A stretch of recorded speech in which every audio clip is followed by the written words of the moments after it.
பழனிசாமி திருந்துவாருங்கிற நம்பிக்கை எனக்கு இல்லவே இல்லை. அதனாலதான் நான் சொல்றேன், பழனிசாமி இன்றைக்கு ரெட்டையிலேயே கையகப்படுத்தி வச்சிருக்காரு. அம்மாவுடைய கட்சியை இவர் அவர்களை கபலீகரம் செய்து வைத்திருக்கிறார்.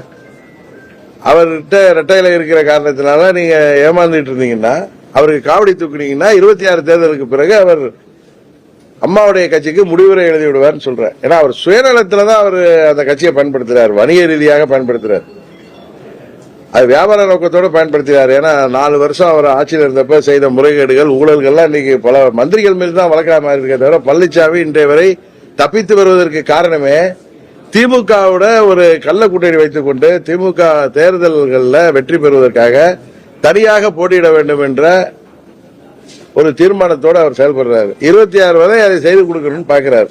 அதுக்கப்புறம் கட்சி இருந்தா என்ன அழிஞ்சா என்ன அப்படிங்கிற எண்ணத்துல அவர் இருக்காருங்கிறது தான் உண்மை.